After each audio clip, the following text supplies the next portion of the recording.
Assalamualaikum warahmatullahi wabarakatuh. Kembali lagi dengan saya di Net Official. Kali ini saya akan membahas tentang soal P3K Teknis Bidan. Langsung kita ke soal dan pembahasan.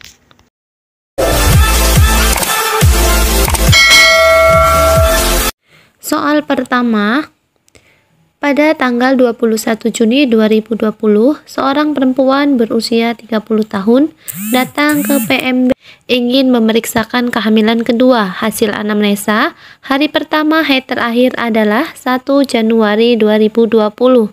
Hasil pemeriksaan didapatkan, tekanan darah 110/70, nadi 82 kali per menit dan suhu 36 derajat Celcius, respirasi 20 kali per menit. Pertanyaan, berapakah umur kehamilan pasien tersebut? A. Usia kehamilan 24 minggu. B. Usia kehamilan 25 minggu. C. Usia kehamilan 26 minggu. D. Usia kehamilan 27 minggu atau E. 28 minggu. Di soal diketahui bahwa HPHT-nya adalah 1 Januari 2020. Dan tanggal periksa 21 Juni 2020. Ditanya menghitung umur kehamilan sesuai dengan HPHT. Di sini ada beberapa cara untuk menentukan usia kehamilan. Dalam sinopsis obstetri menurut Rustam Mohtar, terdapat 6 cara menentukan usia kehamilan, namun cara yang familiar di pendidikan bidan di Indonesia antara lain: 1. Berdasarkan tinggi fundus uteri atau yang jadi patokan adalah usia kehamilan 24 minggu setinggi pusat. Yang kedua, dari HPHT atau HPL. Yang ketiga, saat ibu merasakan gerakan pertama janin atau quickening, biasanya usia kehamilan 16 minggu. Nah, bisa teman-teman lihat ya, berdasarkan gambar ini untuk menentukan usia kehamilan dari TFU, patokan adalah 24 minggu, yaitu setinggi pusat, di mana patokannya adalah 1. Interval usia kehamilan adalah 4 minggu. Jarak TFU teratur yaitu 2-3 jari, bawahnya lagi pertengahan. Misal, usia kehamilan 20 minggu sama dengan 2-3 jari di bawah pusat. Lalu, usia kehamilan 16 minggu sama dengan pertengahan antara pusat dan sipinsis. Lalu, usia kehamilan 28 minggu adalah 2-3 jari di atas pusat.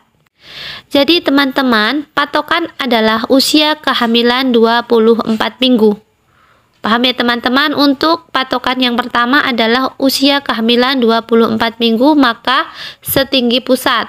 Lalu, di sini pembahasan soal bisa dilihat dari perhitungan lekukan jari atau punggung jari ya. Apabila kita lekuk di sini, jawabannya adalah Januari 4 minggu 3 hari, Februari 4 minggu 1 hari. Biasanya untuk khusus Februari adalah 28 minggu, Maret 4 minggu lebih 3 hari, April 4 minggu 2 hari, Mei 4 minggu 3 hari, sedangkan 21 Juni itu 3 minggu ya. Jadi 4 ditambah 4 ditambah 4 ditambah 4 dan ditambah 3 hasilnya 23 minggu. Jadi harinya ada 15 hari, yaitu 2 minggu plus 1, sehingga usia kehamilannya adalah 25 minggu. Paham ya teman-teman? Ini sudah saya bahas pada latihan soal sebelumnya, prediksi ujian atau tes P3K kompetensi teknis sebelumnya ya. Insya Allah teman-teman semua pasti paham. Nah, di sini diketahui HPHT-nya adalah 1 Januari 2020, tanggal periksa 21 Juni 2020. Ditanya menghitung umur kehamilan dari HPHT.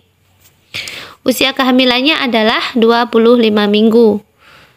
Paham ya teman-teman? Apabila teman-teman kurang paham, bisa komen di kolom komentar. Oke, kita lanjut ke soal berikutnya. Nomor 2, seorang perempuan usia 31 tahun datang ke PMB dengan keluhan tidak haid selama 3 bulan. Mengeluh mual muntah saat pagi hari, hasil anamnesa anak pertama usia 5 tahun, tidak sedang menggunakan KB apapun, pemeriksaan tekanan darah 110/80, nadi 80 kali per menit, suhu 36 derajat Celcius, balotmen positif dan PP test positif. Pertanyaan, berapakah TFU untuk kasus di atas? A. Sepusat, B. 3 jari di bawah pusat, C. 3 jari di atas simpisis, D. Pertengahan simpisis pusat, atau E. 3 jari di atas pusat. Sudah saya jelaskan pada soal nomor 1 cara menghitung usia kehamilan. Nah, di sini bisa teman-teman ketahui bahwa A minor 3 bulan dan PP test positif, TFU dari usia kehamilan 3 dikali 4 sama dengan 12 minggu, yang artinya adalah 3 jari di atas simpisis. Jawaban yang tepat yaitu yang C. Next, soal berikutnya. Soal nomor 3. Seorang perempuan usia 30 tahun datang ke PMB dengan keluhan terlambat haid selama 3 minggu. Mengeluh mual muntah saat pagi hari dan kadang merasa pusing dan lemas. Sudah tidak menggunakan kontrasepsi selama 8 bulan yang lalu.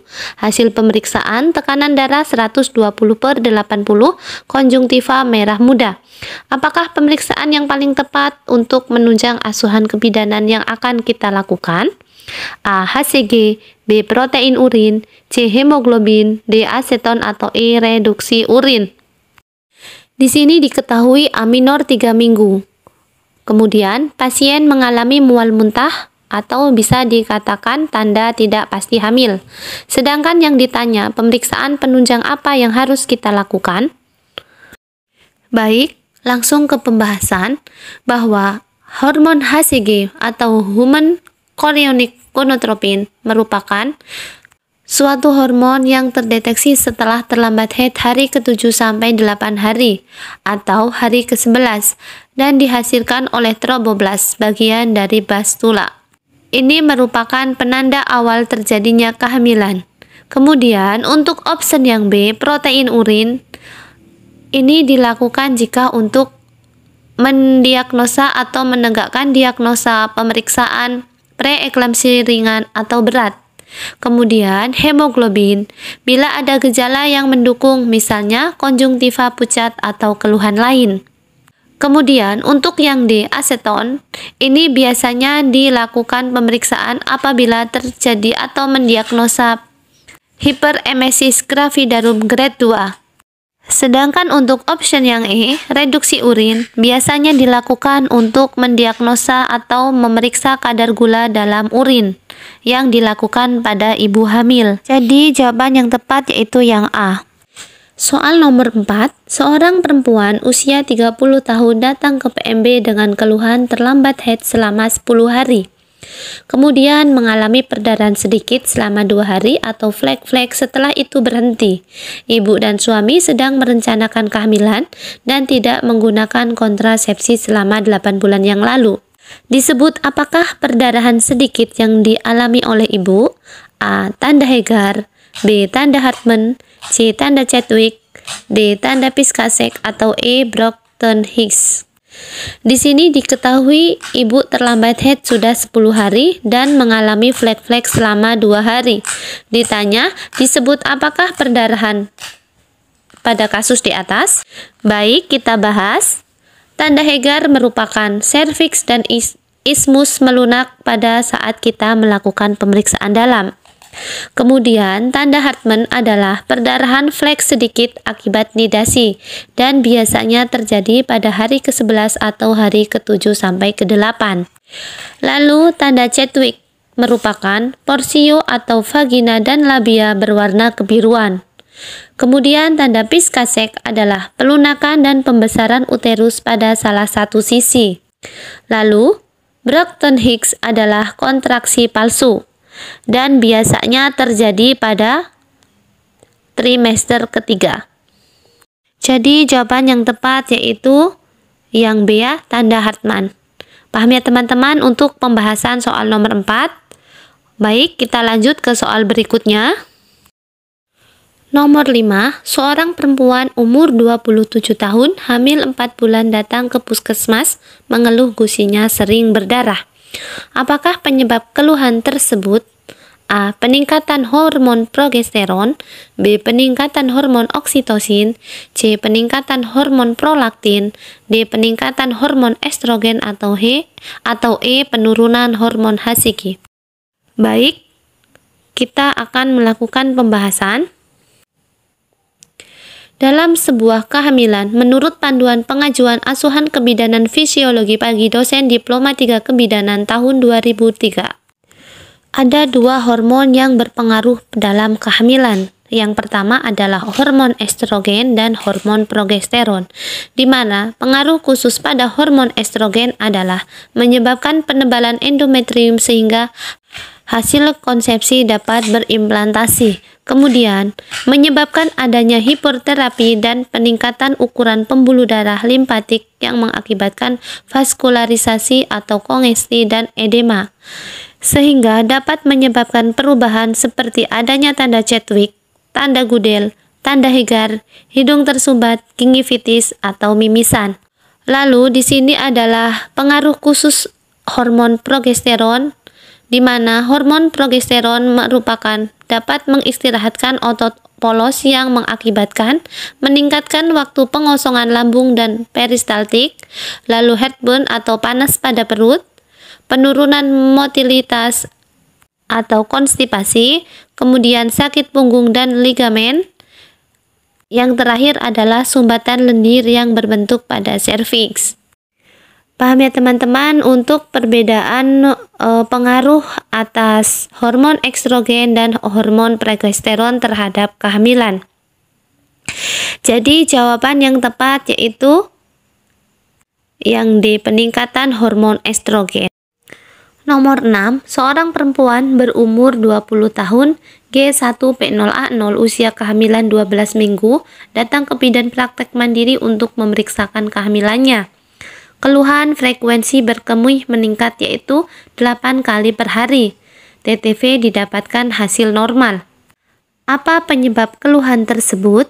A. Perubahan hormonal, B. Peningkatan volume darah, C. Tekanan uterus pada kandung kemih, D. Peningkatan kapasitas kandung kemih, atau E. Tekanan kepala janin pada kandung kemih. Baik, kita ringkas soalnya. Hamil 12 minggu, miksi sering. Ditanya, penyebabnya apa? Ini merupakan perubahan fisik selama kehamilan pada trimester pertama. Baik, kita langsung ke pembahasan. Option yang A yaitu perubahan hormonal, di mana perubahan hormonal misal peningkatan progesteron, estrogen menyebabkan ketidaknyamanan selama kehamilan. Misalkan menyebabkan gingivitis, konstipasi, dan epulis. Lalu, peningkatan volume darah, yaitu hemodilusi terjadi pada trimester kedua, biasanya berpuncak pada usia kehamilan 32 minggu. Lalu yang C, tekanan uterus pada kandung kemih. Ini terjadi pada trimester pertama. Lalu yang D, peningkatan kapasitas kandung kemih. E, tekanan kepala janin pada kandung kemih. Ini terjadi pada trimester ketiga. Sedangkan yang ditanyakan tadi adalah hamil 12 minggu atau masih trimester 1. Jadi jawaban yang tepat yaitu yang C, tekanan uterus pada kandung kemih.